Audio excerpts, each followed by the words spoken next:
அன்பான பக்தர்களே, கருட புராணத்தின் ஆழமான ரகசியங்களை கருடன் என்னிடம் கேட்க அதற்கான உண்மையான விளக்கங்களை இங்கே பகிர்ந்து கொள்கிறோம்.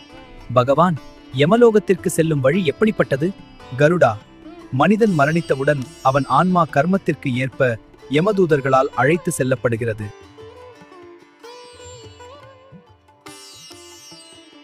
ஆன்மாவின் இந்த பயணம் சுமார் 47 நாட்கள் பயணம் செய்து இறுதியாக யமலோகத்தை அடைகிறது.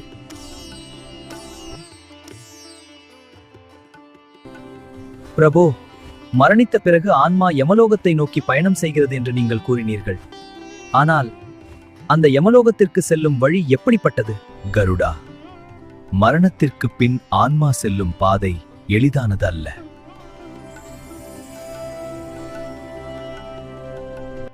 பிரபோ, அந்த ஆன்மா யமலோகத்தை நோக்கி எப்படிப்பட்ட பாதையில் பயணம் செய்கிறது? கருடா, மரணத்திற்கு பின் ஆன்மா செல்லும் பாதை மிகவும் கடினமானது. கருடா, அந்த வழியில் வைதரணி என்ற ஒரு பயங்கர நதி உள்ளது. அந்த நதி இரத்தமும் சீழும் கலந்ததாக மிகவும் கொடூரமாக இருக்கும். பாவம் செய்தவர்கள் முட்கள் நிறைந்த பாதையிலும் கடும் வெப்பத்திலும் வேதனை அனுபவித்து செல்ல வேண்டியிருக்கும்.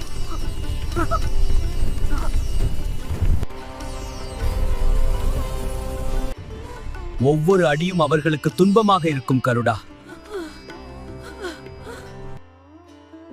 ஆனால் நற்செயல்கள் செய்தவர்களுக்கு இந்த பாதை மாறுபடும். உயிருடன் இருக்கும்போது கோதானம் செய்தவர்கள் அந்த வைதரணி நதியை எளிதாக கடந்து விடுவார்கள். பிரபோ, ஒரு தானம் இவ்வளவு பெரிய பலனை தருமா? ஆம் கருடா, நற்செயல்கள் ஆன்மாவின் பயணத்தை எளிதாக்கும். அடுத்து அந்த ஆன்மா எதை சந்திக்கும்? பிரபோ, ஒருவன் செய்த பாவங்களுக்கு என்ன தண்டனை கிடைக்கும்? கருடா, அது மிகவும் கடினமான உண்மை.